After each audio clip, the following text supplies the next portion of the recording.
Alright, so here we have an MTD. This is a 42-inch cut with a power-built Series 4175 engine. It's 2013.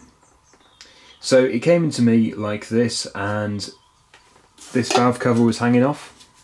This cover, engine cover, shroud, has got no bolts in it. It's been removed before. And I was basically told that it has a problem with the compression release on the camshaft.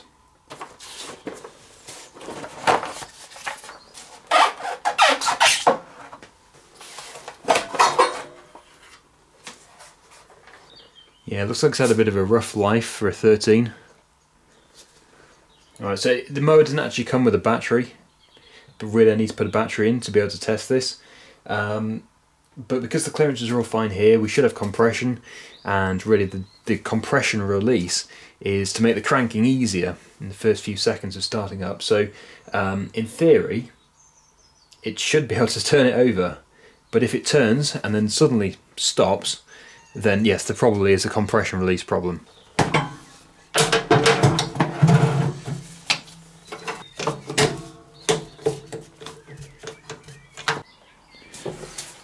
Let's see if this thing has any life in it.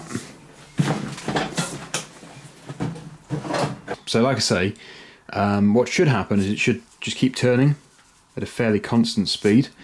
Now if they are correct, what should happen, if their diagnosis is correct, is it would turn and then it would suddenly stop, and then it would turn and it would stop. So we'll see what happens, and yes, if it stops, then it is most likely the compression release.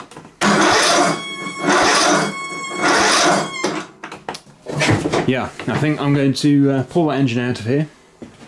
We'll take the sump off, and what we should find is a camshaft with a damaged or a missing compression release. It's a little weight which flings out the way through centrifugal force. So yeah, let's get it pulled out.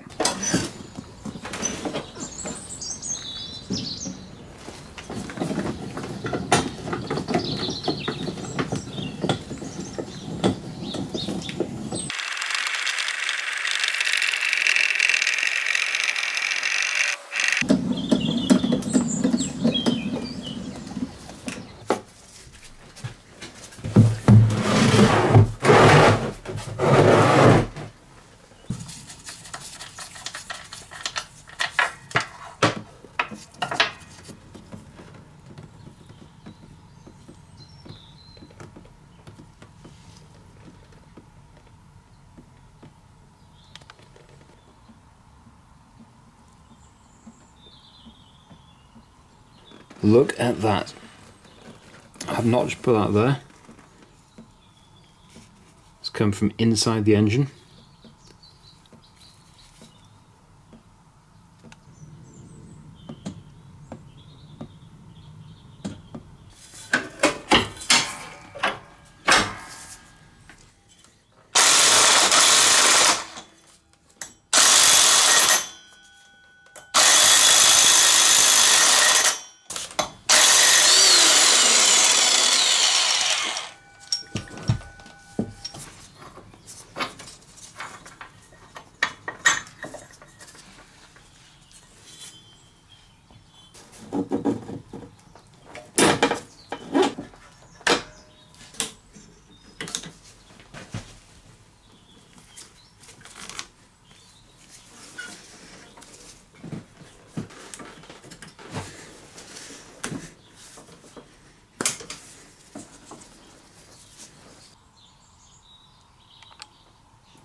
So there we go, that's the engine out of the machine, and the main bolt, which goes in the crankshaft.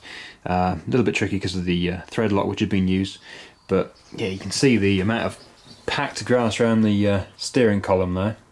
Anyway, I've got the engine on the bench, so we'll take a look.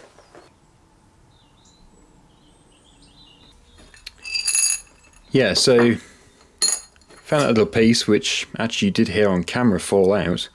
Initially I thought I'd dropped the drain plug, but no, it's this falling out. And I'd say it is definitely from the compression release on the camshaft. So we should find a few missing pieces.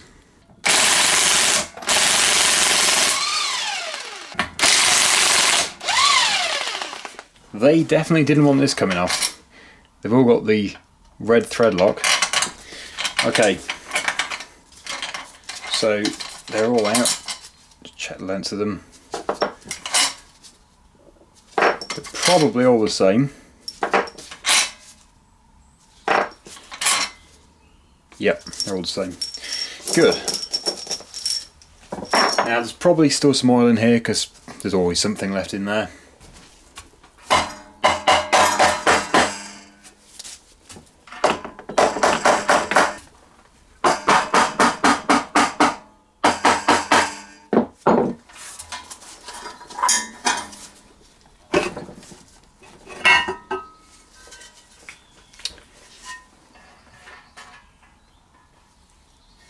Definitely some filings in the bottom of the sump. And oh, what do we have here? There we go. The weight that I was talking about, broken off. Sits just under, on the camshaft, just under the main gear. And hopefully everything else is fine, because obviously when these pieces fall off they could potentially get all mashed up in the gears, but yes, I think it's probably just been sat at the bottom of the sump. Okay, so we have to begin with the oil slinger, which seems to be in good shape. It's also the governor as well. As you can see, we've got these weights here. We then have the camshaft here, and I've seen people just try and pull them out without aligning them first. You probably will pull it out eventually, but it's much easier if you align the two timing marks, because then it means that there's going to be no pressure on the lobes. So it should just lift straight out. There we go. And yes, this is where the weight would have been. Yeah, so roughly that's how it would have been. As you can see, the weight is out. When it's running, it flies out. And then that's the flat edge on here, so it's nice and smooth. And then when it closes, it means the engine is not running or just starting up. And it allows the valve just to open there. So yeah, I don't know why they fail, but I've seen a few with the same problem. Also, one thing to note is this is the one without the oil pump, so we don't have the notch in here. You might get the one anyway, but it's more important if you do have the oil pump to make sure you get the camshaft with the notch. Otherwise, you're not going to be able to pump the oil, which will break the engine. You also have the cam followers, tappets, whatever you want to call them, just here. Now you actually do tend to get new ones of these anyway with a new camshaft, so I don't need to worry about mixing them up, but I'll just keep them in there for now, because otherwise the push rods will fall through. And then we have the gasket, which I need to buy. Yeah, you can see it's in pretty bad shape. And I'll also change the sump sail as well, and of course the camshaft itself. So yeah, this seal in here, I think it's always worth changing this if you're going to take it off. You need to clean all that out. Okay, let's go and buy some parts. That's all the parts ordered. Now I need to clean the sump out, so that's what I'm doing here. I've got the heated pressure cleaner. It's just warming up.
Okay, so that's much cleaner.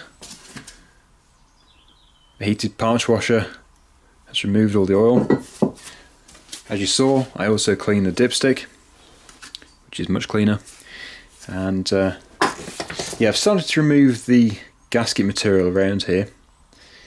Now, sometimes I do remove it before I put it in the washer, but I find that if you clean it first, then remove the gasket material, it doesn't all get stuck in there, and you can just very easily blow it out with the airline. And also, you don't get all the bits of gasket in the parts washer's filter, so it doesn't really matter which way you do it. So I'm going to continue and remove the remaining gasket.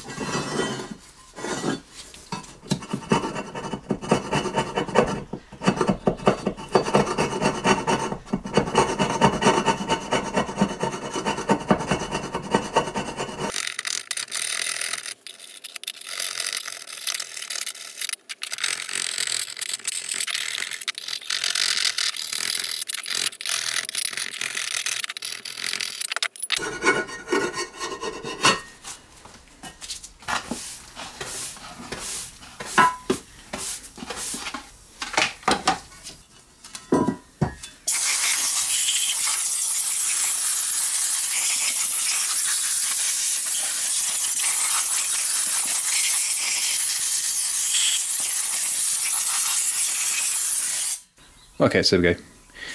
Right, so that is all of the gasket material scraped off this side as well. It's a little bit tricky around here where the starter motor is, and it's always possible to get bits of old gasket inside the engine. So what I tend to do is just spray with the airline, get anything to blow out.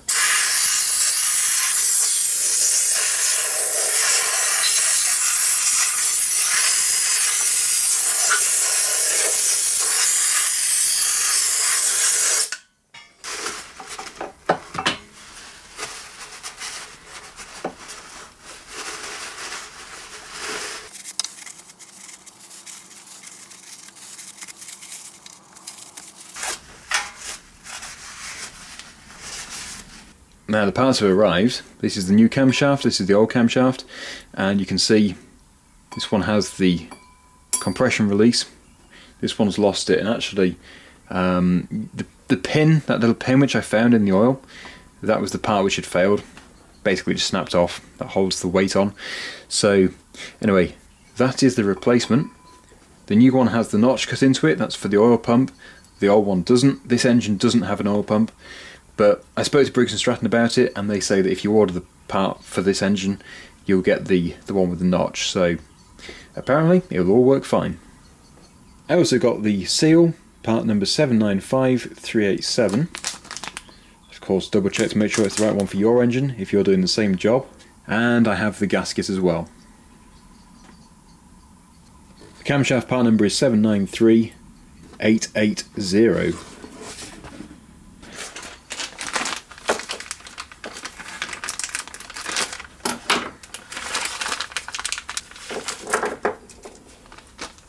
Okay, so these come in the camshaft kit as well. We've got two new tappets, and you also do get the oil pump shaft just there. I won't be using that obviously because I don't have an oil pump in this engine, but if your engine does have the oil pump, then you can use that.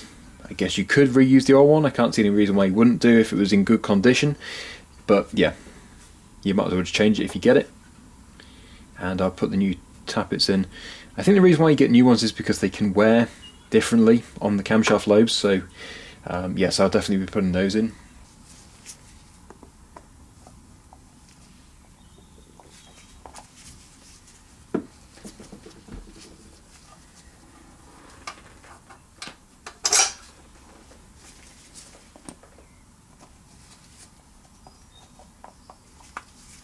This is my Permatex Ultra Slick Engine Assembly Lube.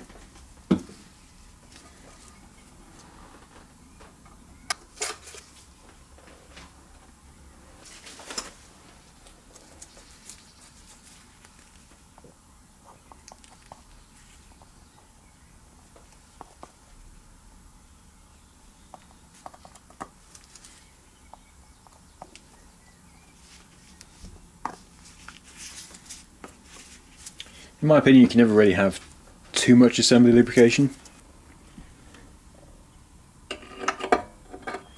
Then we have the crucial bit just here. The timing marks need to be aligned.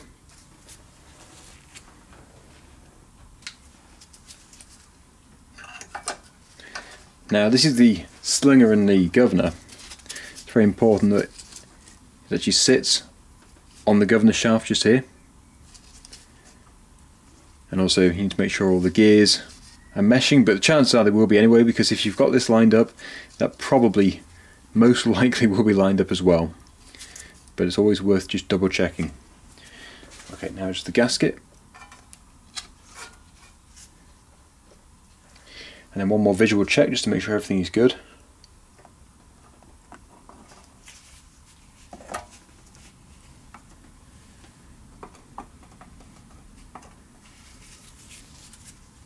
Okay, right, so we'll get the sump back on here, and then I think it'll be time to put it back into the mower, and then we will try and start it up. And yeah, well, obviously I'll make sure oil is in first, then we'll try and start it up, and it should hopefully have fixed the problem. Okay, just here there's actually a hole, that's for lubrication, so you definitely don't want to block that off. Actually, I don't think the seal would go down far enough anyway, but on some engines it is possible to actually knock the seal in a little bit too far.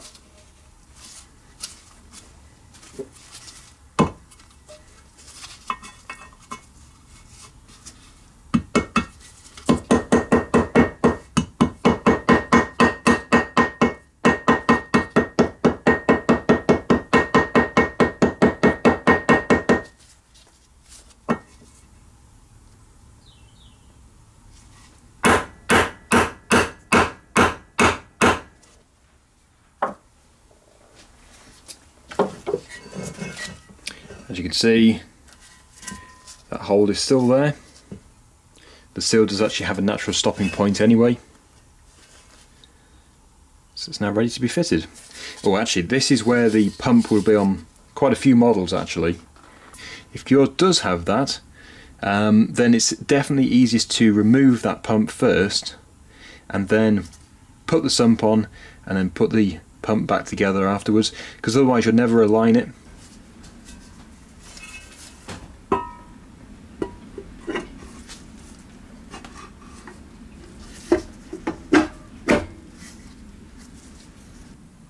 I'm quite pleased with how the sump went on. Sometimes you've got to align things. So yes, it went straight on, so everything must have been just right. But I still need to do a few checks, make sure the seal is all okay. Sometimes you can actually damage it when putting it in. But I don't think there's any problems there. And yeah, everything else does seem to be all good. So I'm now going to put the bolts back in. Looking at these, I think I'll probably clean them up a bit first. And I have got some more red thread lock, so I'll reapply a bit on each one.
Okay, so that's the valves all set. Before I put the cover on, I'm just going to put a bit more assembly lubrication on. Just on all the moving parts, and I actually did put it on the end of the push rods as well, which go into the tappets, because I've taken those out and I have completely set these from scratch. Nice, so I've got quite a bit of old silicone to scratch off first.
Alright, so that's the engine all back in. So next thing is to put some oil in, and I think I probably will clean it all up a bit because it's all a bit dirty and oxidized, so yeah, it can definitely look better than this. So anyway, yeah, let's just put some oil in and then we'll see if it will start.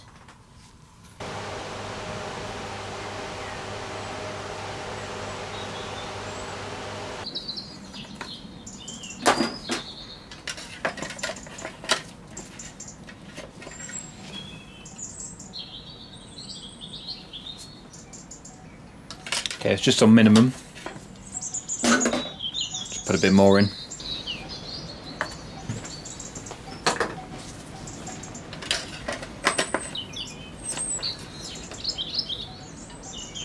Okay, there we go. Right, so I'm going to try and put the cover on. A shroud. I don't usually want to run them without it being bolted down.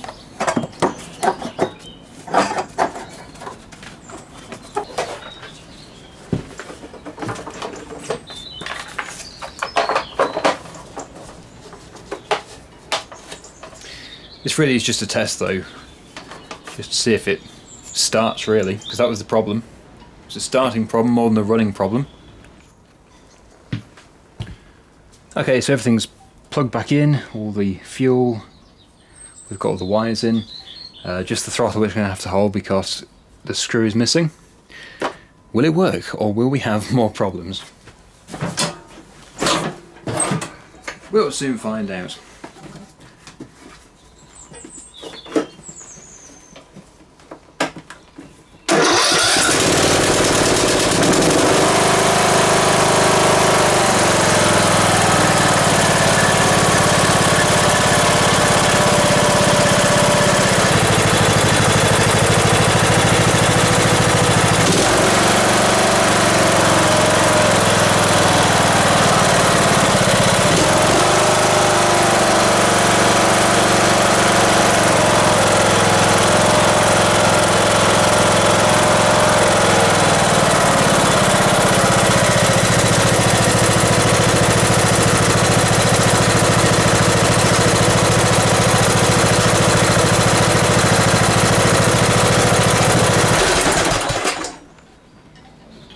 smoky.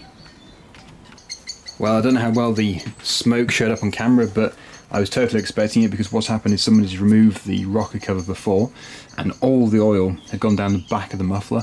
I just forgot to mention it, so yes, it's absolutely fine. It's not coming out of the exhaust, it's just coming from the exhaust, and that runs really well. So that is almost job done. Just got to clean it up a bit, get some bolts and stuff, and then we will have a good working engine. Just the camshaft with the compression release.